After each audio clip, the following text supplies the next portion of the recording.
E boa tarde, gente. Tudo bem?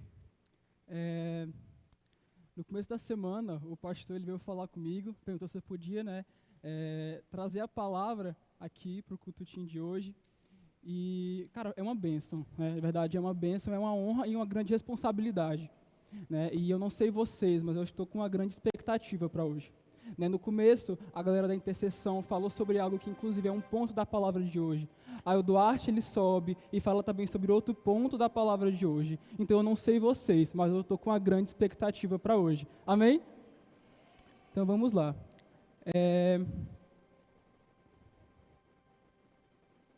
Atualmente, principalmente com a internet, os meios de comunicação no geral, a gente tem muito acesso a interpretações, ideias e linhas teológicas a respeito da própria palavra de Deus. Valeu. A respeito da própria palavra de Deus. E talvez podem ter chegado para você no começo da sua caminhada e prometido ali um evangelho sem sofrimento. E desde já, eu já posso dizer que isso é uma mentira. Em nenhum momento do Novo Testamento, Jesus ele vai chegar, vai nos prometer uma vida aqui na terra sem sofrimento, uma vida aqui na terra sem provações. Então, talvez, eu não sei o motivo que você veio aqui essa noite. Talvez você pode estar passando por problemas em casa, dificuldades internas, ou na faculdade, ou na escola. Mas, de pecador para pecador, eu quero te dizer e te lembrar, através da graça, que a nossa esperança, ela não está em você conseguir muito dinheiro, ou você conseguir uma boa faculdade ou um bom trabalho. De verdade, essas coisas são importantes. Eu não vou mentir e dizer que não são importantes, são sim. Mas a verdadeira esperança, ela está em uma pessoa, e essa pessoa é Jesus. Amém? Coloca para mim, por favor, João 16, 33.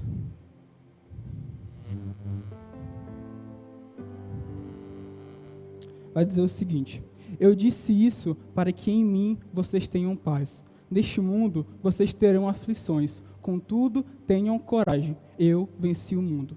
E é nessa verdade que Jesus fala na palavra que a gente deve caminhar. Jesus ele nunca prometeu uma vida aqui na terra sem aflições, mas ele prometeu que ele estaria conosco em todos os momentos, que ele estaria segurando a nossa mão quando a gente estivesse passando pelas preocupações, pelas dificuldades. Então, e outro ponto, a gente tem que entender que, creio que boa parte aqui, que já tem um tempo de cristão, entende e tem o discernimento que Jesus, ele é Deus. Então, Deus, ele se fez carne, ele passou por muitas coisas que a gente passa na caminhada cristã. Ele sentiu muitas coisas que a gente também sente na caminhada cristã. Por exemplo, Jesus, ele foi tentado no deserto por Satanás. Então, ele sabe o que é ser tentado. Jesus, ele passou pelo primeiro momento da dor de luto, quando Lázaro morreu. Jesus, ele não foi levado a sério quando ele foi pregar na sua região pelas pessoas. Então, o ponto é, Jesus, o Deus, ele se fez carne, ele passou e sentiu por muitas coisas que a gente pode passar e sentir na nossa caminhada, para dizer e provar que nós podemos passar por isso, se permanecermos nele.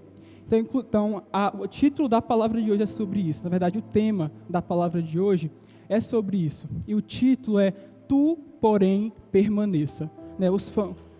Os fãs de Amado Timóteo e de Marcos Teles vão ficar aí felizes demais, Mas coloca para mim, por favor, 2 Timóteo 3, 13 ao 15, por favor.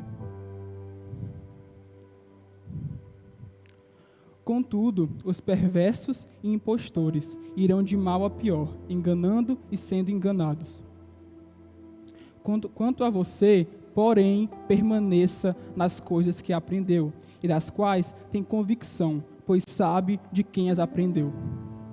Porque desde criança você conhece as Sagradas Escrituras, que são capazes de torná-lo sábio para a salvação por meio da fé em Cristo Jesus. Paulo, ele vai dizer isso para Timóteo, o seu filho na fé. E eu, particularmente, gosto muito de estudar as cartas de Paulo. E em algumas cartas, como Colossenses, como Filemon, Paulo ele vai escrever enquanto estava preso. Só que essa primeira prisão de Paulo ela é um pouco diferente do que a gente costuma. Quem estava por trás eram os judeus. né? Então Paulo, ele tinha sido preso como um pregador da palavra, como um apóstolo. Então ele tinha ali alguns privilégios, algumas regalias, né, que talvez se ele tivesse sido preso como criminoso comum, ele não teria. Então era uma espécie ali de prisão domiciliar, vamos dizer assim, né? E de certa forma, até com a facilidade, mesmo preso, ele conseguiu exercer sua função de discipulador de igrejas, de apóstolo. Né? Só que chega dado o momento em que Paulo ele é preso novamente. E essa prisão, diferente da primeira, ela é mais como a gente conhece, né? A diferente da quem estava por trás antes eram os judeus e agora quem está por trás é os romanos. E naquela época, em Roma, a perseguição contra os cristãos tinha inflamado. Era cristão sendo perseguido por todos os lados. Era cristão sendo incriminado por crimes hediondos. E Paulo, sendo o principal percussor do evangelho naquela época, foi colocado como alvo. Foi colocado ali como o maior criminoso. Né? Paulo, sendo um homem íntegro, foi taxado de mentiroso, foi taxado de criminoso, de assassino, entendeu? De atentar contra o governo de Roma. Então, Paulo, nessa situação, ele foi colocado, diferente da primeira vez, agora em uma cela suja, fria, no fundo ali de uma prisão e tratado como qualquer um, como um criminoso, como alguém que não tinha valor. E detalhe, a gente tem que lembrar que nesse período, Paulo, ele já não era tão novo. Não, Paulo ele já era alguém que era de idade, né? Então, Paulo ele já tinha uma ciência, né? Que talvez ali já acabasse o ministério dele. Talvez ali já eram os seus últimos dias, seus últimos meses de vida. E foi nesse contexto em que Paulo vai escrever 2 Timóteo. 2 Timóteo, ele é cronologicamente a última carta escrita por Paulo. E ele vai escrever isso para Timóteo. Né? E para mim, 2 Timóteo é a carta em que Paulo mais entrega o coração dele. Mas que ele falou que ele estava sentindo e tratando ali a situação que ele estava passando. Só que, como eu falei, Paulo, ele estava ali em um local insalubre, ele estava passando por muitas dificuldades, ele estava ali sendo difamado à frente de todos. Só que quando a gente vai ler 2 Timóteo, a gente percebe que Paulo, ele não coloca como ponto principal da carta, né, a sua dor, o seu problema, ou pelo que ele estava passando. Sim, ele comenta, mas esse não é o ponto principal. Quando a gente lê 2 Timóteo, a gente vê um ponto principal, é que Paulo chega para Timóteo e fala: Timóteo, permaneça. Timóteo, guarde o evangelho para as próximas gerações. Né? Então é sobre isso que nós vamos falar, né? Sobre permanecer no Senhor. O que foi que Paulo viu que fez ele permanecer? O que foi que Paulo acessou que mesmo diante a morte, mesmo diante a dor, fez ele permanecer fiel no Senhor, sem hesitar, sem dar para trás. Amém? O primeiro ponto que nós podemos conversar é que Paulo, ele entendeu que na caminhada cristã, a caminhada até a porta estreita, ela não pode ser caminhada sozinho. Ela não pode ser caminhada com a força do próprio braço. Apenas confiando nas minhas habilidades, confiando no meu conhecimento. Não tem como. Paulo ele entendia isso. Ele entendia que se ele confiasse apenas no que ele sabia, o resultado era destruição. O resultado era morte espiritual. Ele não poderia permanecer. Ele confiava na graça e na misericórdia do Senhor. Tanto que o próprio Paulo vai dizer a Timóteo, lá em 2 Timóteo 2:1. Coloca para mim, por favor. 2 Timóteo, capítulo 2, versículo 1.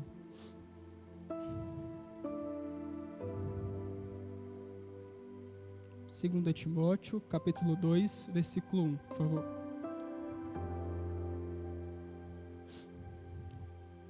Portanto, você, meu filho, fortifique-se na graça que há em Cristo Jesus.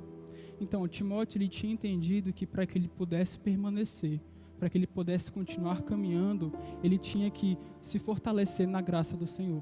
Ele sabia que sem o Senhor ele não era nada. Ele sabia que ele não tinha nada senão o Senhor, senão a graça dele. E ele ordena isso para Timóteo, né, que é seu filho na fé. Então, quando a gente olha para todo o parâmetro da carta de 2 Timóteo, a gente vê isso. Homens que tiveram encontro com o amor de Deus. Homens que dependiam do Senhor a todo e qualquer custo. Eu me lembro que, há mais ou menos, acho que 2 anos atrás, eu passei por uma crise absurda. porque um parente meu tinha pedido para deixar algumas coisas lá em casa. Ele ia se mudar, e aí ele pediu para deixar algumas coisas que ele não conseguiria levar na mudança. E aí, sei que tinha um cesto, aquele cesto de roupa suja, cheio de buracos, né? E o cesto, ele estava cheio de livros. Ficou no meu quarto lá por um tempo, né? Aí um tempo depois eu estava arrumando o meu quarto, e de longe, pelo buraco, assim, eu vi um livro que me chamou a atenção, né? Era um livro preto, e aí ele tinha na frente um coração. E aí eu peguei assim o livro e abri. E na hora eu me espantei, porque era uma Bíblia. E esse meu parente não é cristão.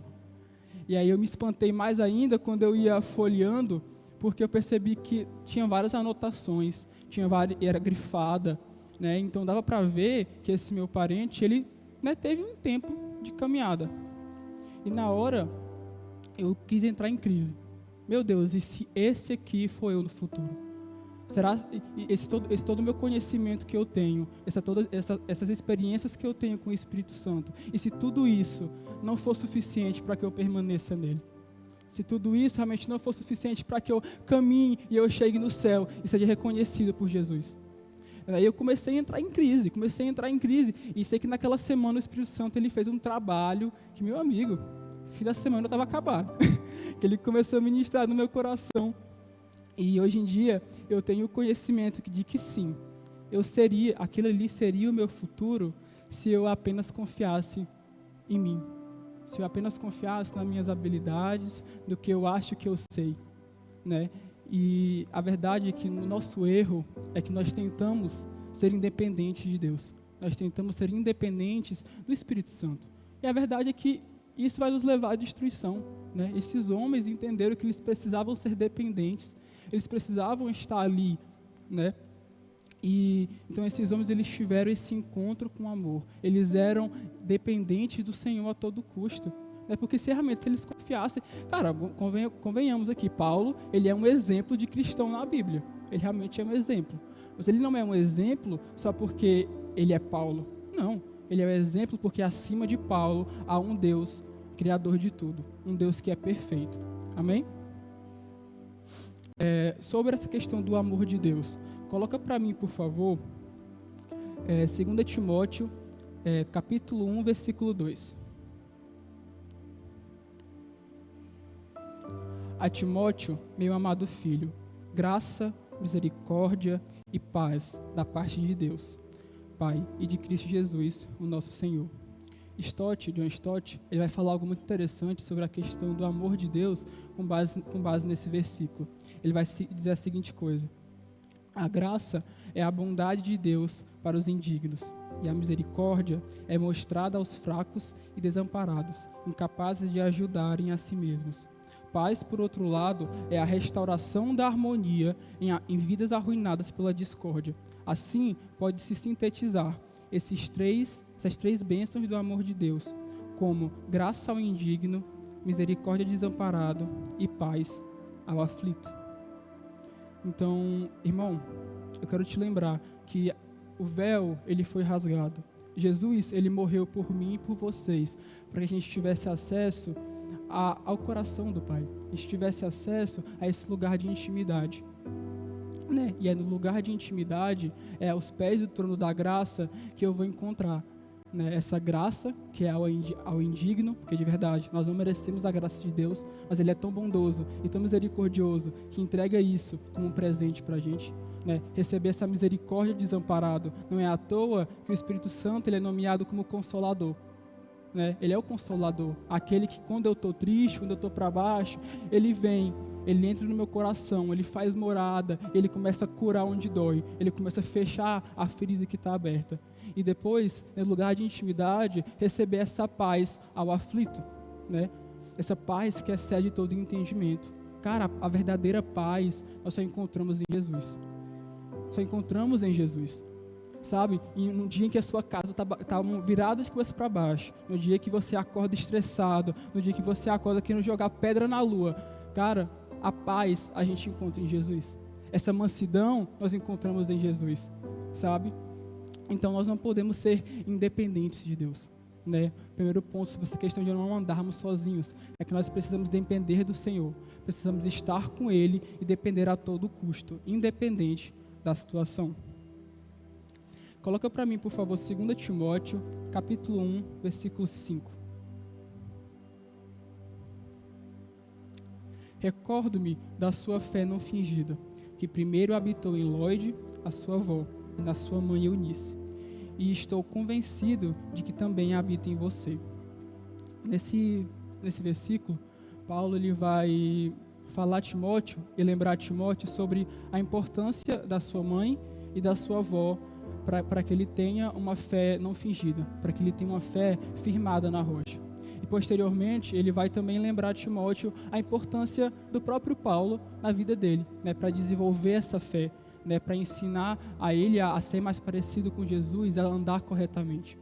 Então, ainda nesse ponto de não andarmos sozinhos, né, nós temos uma igreja, Jesus ele subiu aos céus, ele deixou nós como um corpo que é uma igreja, a noiva de Cristo. Né? E quando falamos de não andar sozinhos, nós falamos sobre não andar como um membro isolado. Vou viver aqui, eu vou para a igreja, vou para a célula, mas eu não quero saber. Vou ir porque eu quero, vou fazer o que eu quero. Eu vou andar aqui isolado de todo mundo. Irmão, não é assim que funciona. Isso não é o princípio da coisa.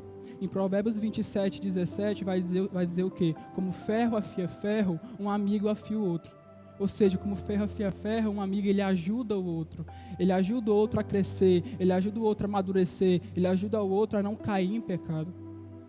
Nós temos o privilégio de sermos uma igreja que é formada por células. Você não tem apenas um pastor que é para conversar, mas você tem um líder que está literalmente aí para cuidar de você. Mas só que muitas vezes chega a pessoa, né, para o líder e fala assim: olha, minha vida está acontecendo isso, está acontecendo aquilo na minha vida, várias coisas, minha vida é uma bagunça. Mas aí você vê duas coisas. Primeiro, essa pessoa tem 4 meses que marca um discipulado. Essa pessoa tem 4 meses que vai lá e marca um discipulado. Obviamente vai juntar um monte de coisa. Tu não tem ninguém para conversar, tu não tem ninguém para te instruir na fé. Claro que isso vai acontecer. E o segundo ponto é que às vezes vai olhar para a vida da pessoa. Ela está ali com a Bíblia fechada tem 1 mês. Nós ficamos às vezes procurando, pedindo que profetas falem com a gente, pedindo que as pessoas venham e derramem uma palavra sobre nós. Mas a própria palavra de Deus, a palavra revelada está nas minhas mãos e eu não quero ler. Cara, então você não quer ouvir a Deus. Você não quer escutar o que Deus quer falar. Provavelmente você vai querer alguma coisa que amacie o seu ego. Porque é isso. O Evangelho ele vai ferir o nosso ego. Ele vai ferir onde dói. Sabe? Então, não ande sozinho, sabe? Não ande sozinho. A gente tem que sair desse altar, desse trono e sermos humildes para chegar para alguém mais maduro na fé e pedir ajuda. Porque a verdade é essa. Nós queremos ser perfeitos aos olhos dos outros. Mas aí que tá. O que adianta você ser perfeito aos olhos das outras pessoas se quando Deus olha para você, Ele não vê Jesus? Sabe? Então nós temos que ser humildes, descer desse lugar, desse patamar alto, para chegar para alguém e pedir ajuda. Entender? Olha, eu estou passando por uma dificuldade. Me ajuda. Eu estou passando aqui, eu tenho um pecado que eu não estou conseguindo largar, que eu não estou conseguindo renunciar, mas eu sei que você passou por isso, então me ajude. É sobre ser humilde, gente. Sobre ser humilde, nós não somos perfeitos. Verdade, nós não somos perfeitos. Mas Jesus, Ele faz um trabalho em nós. Jesus, Ele trabalha no nosso coração para que a gente se torne parecido com Ele. Então, andar sozinho não é algo que é correto de se fazer. A igreja, ela é um corpo, um membro, se ele está sozinho, ele morre. Né? Se eu decepar a minha mão aqui e ela ficar ali, ela vai apodrecer. Da mesma forma somos nós. Se eu querer, como corpo de Cristo, andar sozinho, o resultado é morte espiritual. O resultado, realmente, é morrer. Para a gente poder dar continuidade, segundo ponto é que as minhas limitações não são maiores que Deus. Paulo, ele vai chegar para Timóteo, né, entendendo que ali talvez realmente era o seu último momento de vida. Né, e ele chega para Timóteo no livro e ele vai entregar esse cajado do Evangelho para ele. E eu fico imaginando a reação de Timóteo naquela hora. Porque quando a gente olha para a própria palavra de Deus, principalmente ali 1 Timóteo, a gente vê algumas características dele que podem fazer com que a gente pense que talvez não era um trabalho para ele. Talvez não seria um trabalho fácil para ele. Por exemplo, a primeira característica de Timóteo é que Timóteo, ele era alguém jovem. Paulo fala em 1 Timóteo 4,12, para que Timóteo não deixasse que as pessoas fazessem com que, não, assim, fala para ele que não deixasse que as pessoas não levassem ele a sério pela pouca idade dele. Então, tem o primeiro ponto, Timóteo, ele era alguém jovem. Então, Timóteo tinha que cuidar de uma igreja que tinha pessoas bem mais velhas que ele, e ele era alguém jovem. E Paulo fala esse primeiro ponto para ele. A segunda característica de Timóteo é que ele provavelmente era alguém meio tímido, alguém meio introvertido, que não gosta, né, que talvez não falasse muito bem. E a terceira característica é que Timóteo, ele era alguém doente. Em 1 Timóteo 5,23, coloca para mim, por favor. 1 Timóteo 5,23.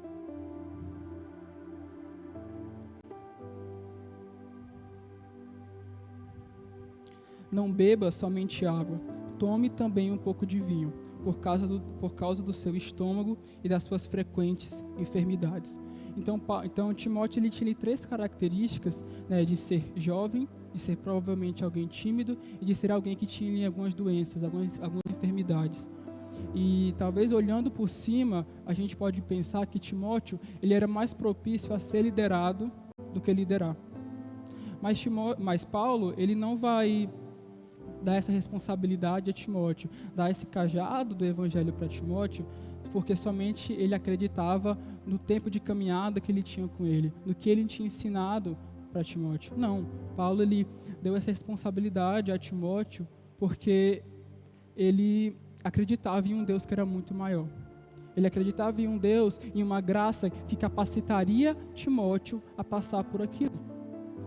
Porque naquela época a perseguição estava a mil. Naquela época, falsos profetas vinham aos montes e Timóteo ele tinha que vir com ousadia e rebater. Então, assim, olhando para Timóteo, talvez ele não conseguiria. Mas Paulo não acreditava apenas em Timóteo, mas acreditava em uma graça que capacitava ele a passar por toda e qualquer situação. Amém?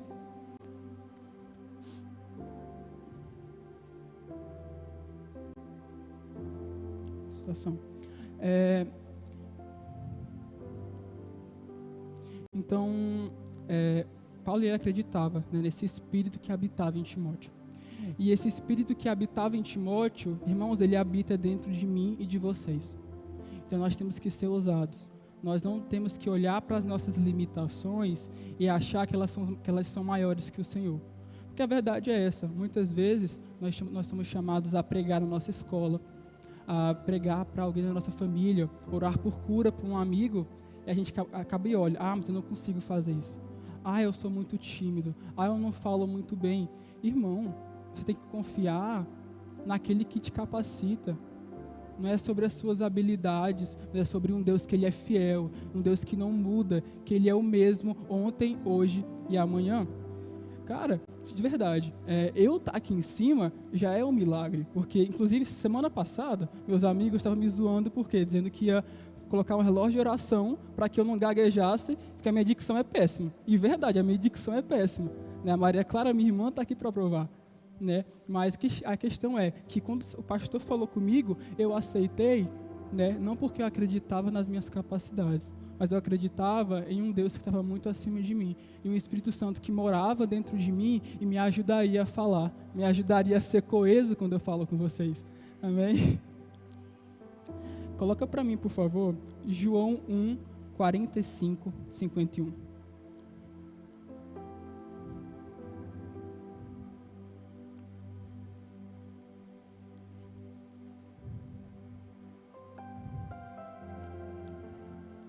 Filipe encontrou Natanael e lhe disse: achamos aquele sobre quem Moisés escreveu na lei, e a respeito de quem os profetas também escreveram, Jesus de Nazaré, filho de José. 45, 51, até o 51, isso. Natanael perguntou: Nazaré, pode vir alguma coisa boa de lá? Venha e veja, disse Filipe. Ao ver Natanael se aproximando, Jesus disse: aí está um verdadeiro israelita, a quem não há falsidade. Natanael perguntou: de onde me conheces? Jesus respondeu: eu o vi quando você ainda estava debaixo da figueira, antes de Filipe chamá-lo. Então Natanael declarou: Rabi, tu és filho de Deus, tu és o rei de Israel. Então Jesus, ele viu Natanael embaixo daquela figueira, muito antes de Natanael saber quem era Jesus. Né? E o que eu poderia falar para você e te encorajar é que a dificuldade que você está passando, o problema que você está passando, o Senhor, Ele está olhando. Sabe, o Senhor, Ele está cuidando. Ele está ali e mexendo ali os pauzinhos para que aquilo ali seja um testemunho no futuro. Que aquilo ali seja uma oportunidade de você conhecer cada vez mais o coração dele, de você se aproximar. Porque, cara, a gente é ruim. E muitas vezes a gente só quer se aproximar do Senhor quando o negócio aperta. Quando a gente está ali feliz, está ali tranquilo, a gente quer viver nossa vida independente.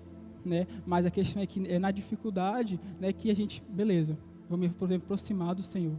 E uma coisa que eu aprendi na minha caminhada é que os problemas, as minhas dificuldades e as minhas frustrações, elas precisam me levar para o lugar de intimidade. Elas precisam me trazer para perto. Eu não posso achar que o meu problema é grande demais para o Senhor. Estou passando por isso. Deixa que eu não vou ficar, vou me embora mesmo. Ninguém vai conseguir cuidar disso. Não, cara. O nosso defeito é achar que o nosso problema é maior que o Senhor. Nossa dificuldade, ela é maior que o Senhor. E nós temos que entender que o Senhor olha para o nosso problema e olha assim, beleza, era isso? Então, vem cá, meu filho, sente aqui e eu vou te ensinar como passar por isso. Eu vou te ensinar como mudar. E a gente pensa, mas é porque eu não consigo ser manso como Jesus, eu sou alguém muito tímido. Irmão, o Senhor transforma. A mesma graça que te perdoa, ela te transforma. Ela te transforma para vir, para pregar o evangelho, para manifestar o reino. Né? Talvez, como eu falei, talvez você tenha que pregar o evangelho na sua escola. Aí tu fica lá esperando alguém se prontificar, alguém falar alguma coisa para tu ir. Irmão, seja você e dê o primeiro passo. Seja você e faça algo. Nós esperamos que o outro faça alguma coisa, mas, como eu falei, o mesmo Espírito que está no irmão, ele está em mim. Nós devemos andar em ousadia. Amém? Então, sobre essa questão de nós realmente... Então, acaba que nós temos que de estar com o Senhor, né, e fazer o que Ele nos ordena fazer.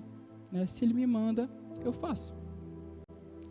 E tudo isso, ele vai começar no meu quarto de intimidade, entendeu? O que você manifesta aqui no culto, né, o amor que você manifesta, a adoração que você manifesta, antes ela vai começar no quarto de intimidade. Né? Ela começa no quarto de intimidade, depois ela vai para dentro da minha casa, e depois de dentro para minha casa, ela é enviada, né, para o meu trabalho, para a minha faculdade, para a rua, entre os meus amigos. Mas é entender que o que eu manifesto aqui começa no quarto de intimidade. Começa em eu abrir a minha Bíblia e conhecer o coração de Deus. Porque se eu tenho uma limitação, cara, para ser mais fácil que eu confie em Deus, eu preciso conhecer Ele. Porque assim, eu confio no meu pai e na minha mãe, porque eu cresci, né, e eu sei quais são as índoles deles, eu sei quais são os valores deles, eu conheço o coração dele. Da mesma coisa com Deus. Porque assim, se torna mais fácil confiar em Deus quando a gente conhece o coração dele. E eu só conheço o coração de Deus quando eu me prontifico para tirar tempo com o Senhor, para orar, para falar com Ele, para ler a palavra, para jejuar. Entendeu? Cara, como eu falei, você tem ali um leque de oportunidades, você literalmente está falando com o Criador do universo. E se isso não te anima, eu não sei o que mais vai animar. Porque depois você pode chegar para o Senhor e falar com Ele. Cara, o Deus que criou os mares, o Deus que criou o céu, o Deus que te criou. Você foi feito para estar em intimidade com o Senhor.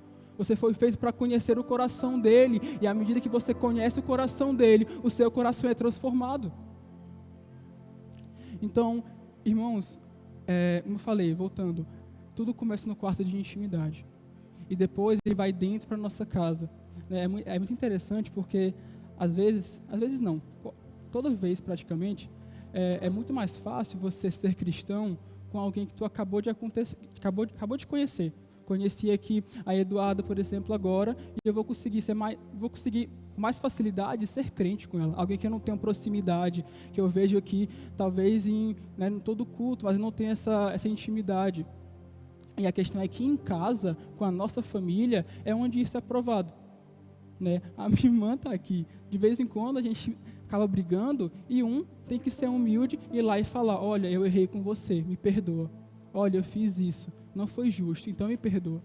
Então assim, é na sua casa que realmente é provado se você tem sim andado com Cristo. Se você tem sim se tornado parecido com Ele. Será se a sua mãe e o seu pai olham para você e veem Cristo?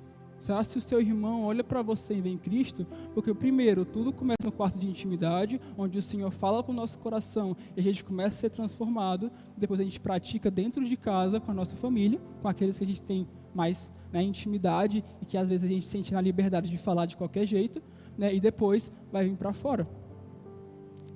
Então, como eu falei, nós temos essa responsabilidade de sermos parecidos com Jesus. Amém?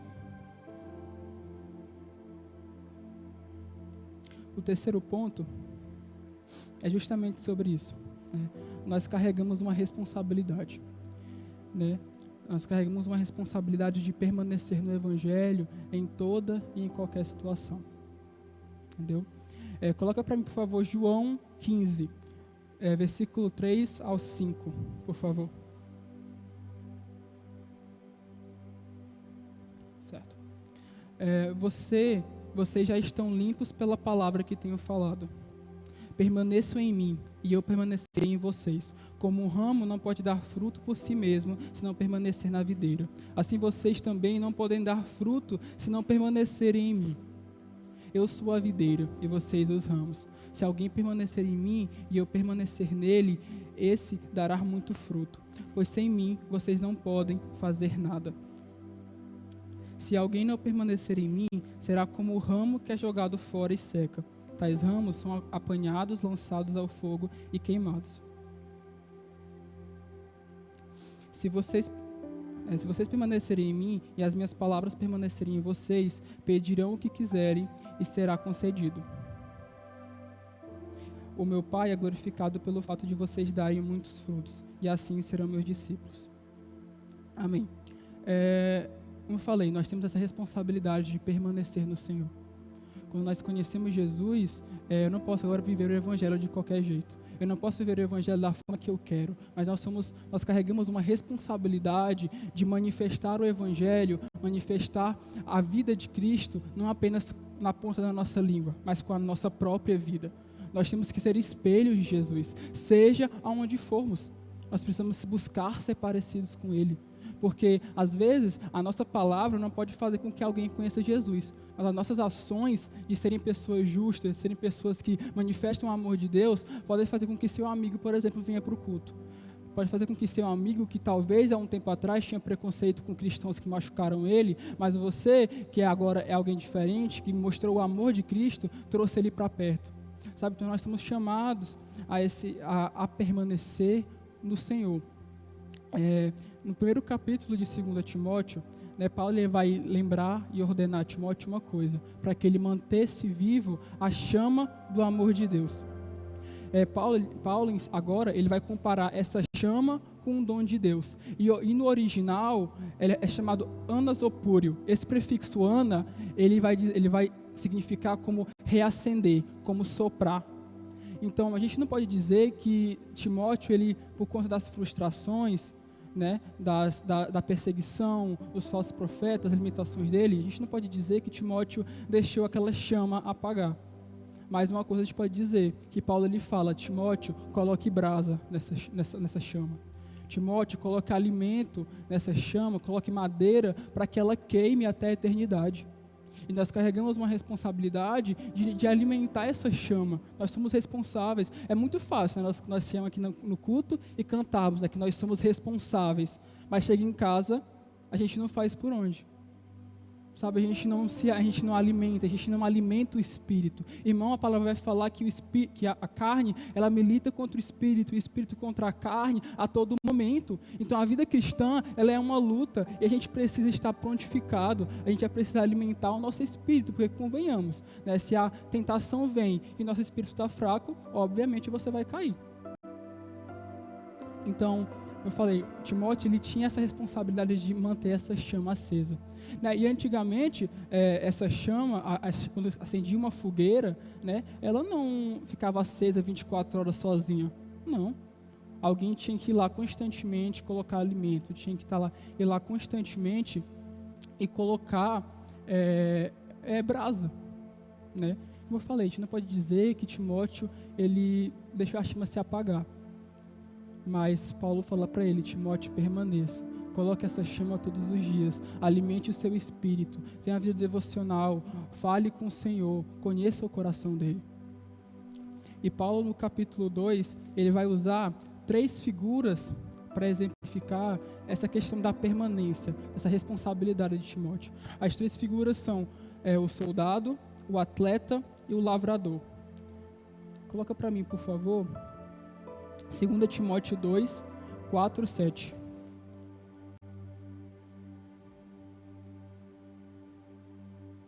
Nenhum soldado se deixa envolver pelos negócios da vida civil, para poder agradar aquele que o alistou. Semelhante a nenhum atleta, é coroado como vencedor, se não competir de acordo com as regras. O lavrador, que trabalha arduamente, deve ser o primeiro a participar dos frutos da colheita. Então Paulo ele vai utilizar essas 3 figuras para falar sobre essa responsabilidade que ele tinha entregue a Timóteo. A primeira figura é a figura do soldado.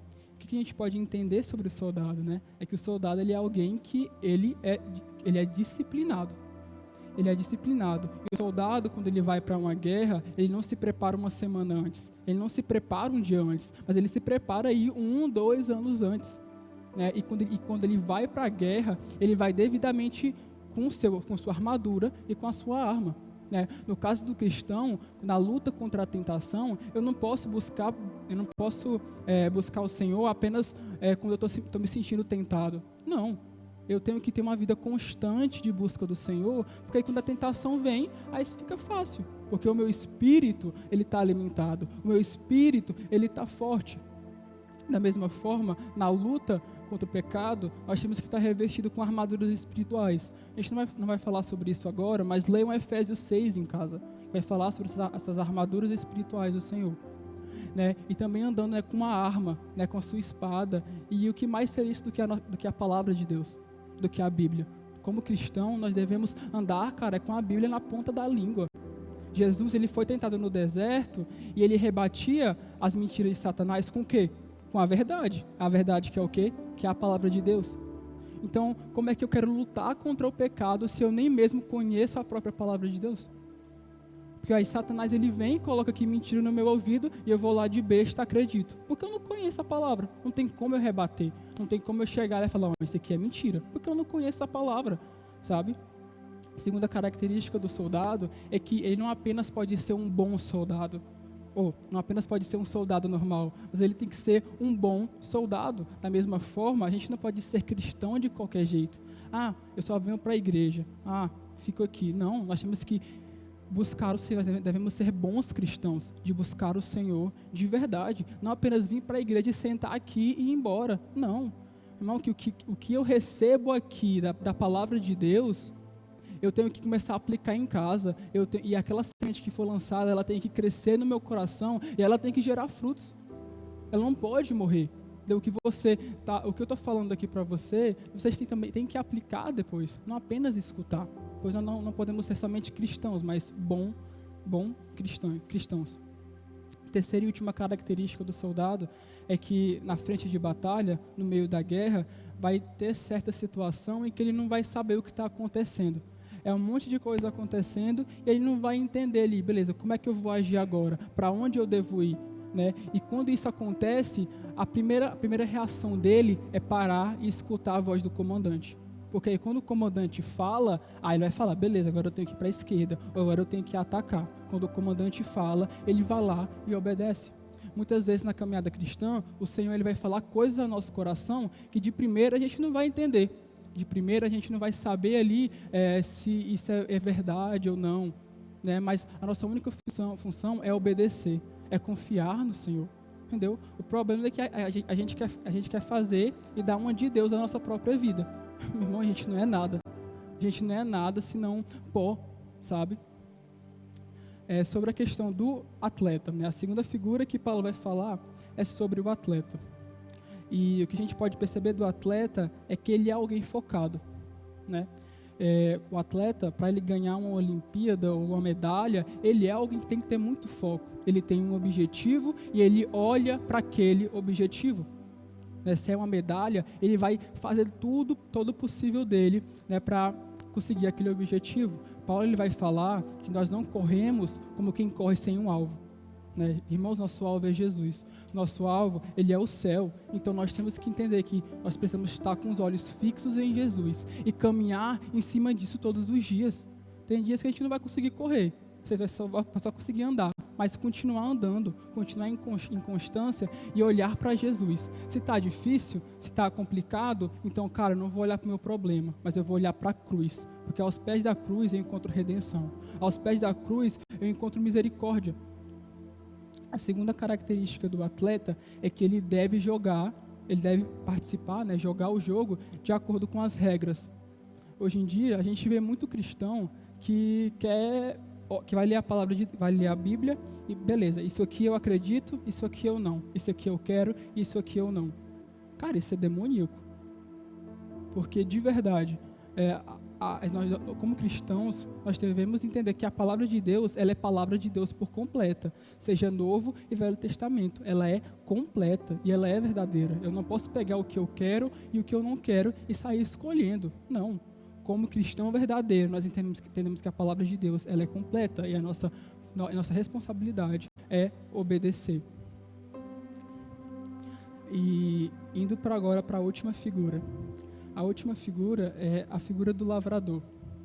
E olhando para as duas, a gente pode olhar para o lavrador e pensar que, diferente do soldado, diferente do atleta, é uma ocupação meio sem graça. Uma ocupação que está ali, não tem muito glamour nem nada. Né? Porque assim, o soldado ele é alguém forte, ele é alguém que está ali lutando, né, pelo país dele. O atleta, ele está ali competindo em cima dos holofotes, as pessoas veem ele, as pessoas torcem por ele. Já o lavrador não. O lavrador, ele sim, ele tem um foco, ele tem uma responsabilidade, ele trabalha arduamente. Só que a questão é que ninguém vê ele. Ele acorda cedo, ele vai para debaixo do sol, ele pega a sua enxada, ele ara a terra, ele planta, né? Só que, de verdade, de todos os três, o que eu mais gosto de falar é o lavrador. Porque ele tem uma característica que é muito importante. Que quando ele vai lá e planta uma semente, ele fez o trabalho dele, né? Porque a questão é que ele não pode controlar o tempo. Ele plantou, ele vai ter agora que o quê? Que esperar aquela semente crescer e dar frutos. Então a característica do lavrador é que ele é alguém paciente. Ele é alguém que espera. Ele espera o tempo do Senhor. Às vezes a gente fica desesperado, né? Está esperando algo que o Senhor para que o Senhor faça, ou esperando alguma coisa que a gente queira muito, que a gente pediu para o Senhor. E a gente quer ficar meio desesperado. Senhor, você vai me entregar isso quando? Você vai me dar isso aqui quando? Mas a questão é que a paciência, irmão, ela é um fruto do Espírito. A paciência é um fruto do Espírito e ela vem à medida que nós conhecemos mais a Deus, porque o Espírito Santo ele habita em nós. Então o lavrador, ele faz o trabalho dele, mas chega em um ponto em que ele não tem controle de nada. De nada. Ele só tem que esperar que o Senhor faça, para que no futuro ele possa colher os frutos. Então, nesse meio do desespero que talvez você possa estar, eu quero lembrar o seu coração que à medida que você não tem o controle de nada, o Senhor ele tem o controle de tudo. A perspectiva dele é eterna. A nossa é limitada, mas a dele, cara, é eterna. Ele consegue ver o que você não vê. Ele enxerga o que você não enxerga. O Senhor, ele te viu mesmo antes do teu nascimento. Então, como eu falei, a gente pode voltar até aquele assunto de confiar no Senhor. né? Quando a gente conhece o Senhor, é muito fácil confiar nele, porque a perspectiva dele é muito maior que a minha. Entendeu? E entender que a identidade do Senhor é de um Pai que é bondoso, que é justo e que é íntegro e que não muda, facilita mais ainda. Entendeu? Porque é aquilo, né? Se Deus fosse alguém ruim, fosse alguém injusto, aí sim, faria sentido a gente não querer confiar nele. Mas não, Deus ele é justo, ele é íntegro, ele é bom, ele é amoroso. Então sim, se torna fácil confiar nele quando a gente conhece o coração dele.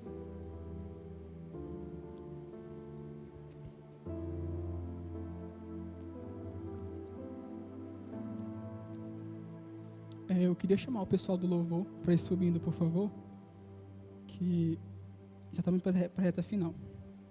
Amém.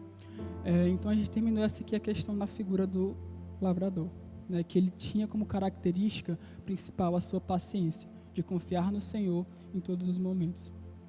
E agora a gente vai para a reta final. E o livro de 2 Timóteo, como eu falei no começo, ele é um livro em que Paulo mais entrega o coração dele, que estava passando.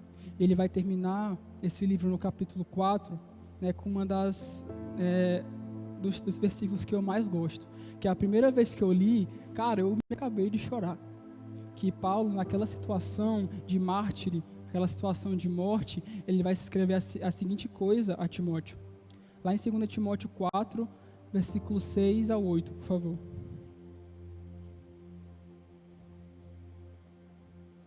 Segunda Timóteo 4, certo, obrigado. Eu já estou derramado como oferta de bebida, e o tempo da minha partida está próximo. Combati o bom combate, terminei a corrida, guardei a fé. Agora está reservada para mim a coroa da justiça, que o Senhor justo juiz me dará naquele dia, não somente a mim, mas também a todos os que amam a sua vinda. Cara, Paulo, ele vai terminar esse livro falando essa seguinte passagem. Cara, Paulo, ele passou pelo que ele passou. Realmente, ele foi um exímio cristão, ele foi um grande pecador também, né? Mas ele foi um grande pregador, ele foi um grande apóstolo, sofreu pelo que ele sofreu, mas no final, ele não questionou a Deus, no final, ele não deu o pé para trás, mas não, ele falou, combati o bom combate, guardei a fé. Então assim, irmãos, eu posso dizer que vale a pena você permanecer. Se está difícil agora, cara, relaxa, o Senhor ele está cuidando, continue andando, pois da mesma forma que Paulo ele passa por grandes dificuldades, a gente vai passar, vai sim, mas Jesus está conosco. Jesus ele permanece conosco, ele cuida, ele vem, ele abraça, ele acolhe se necessário. Vamos ficar de pé, por favor? Para que a gente possa terminar, eu queria ler a passagem de um livro que eu estava lendo esses dias.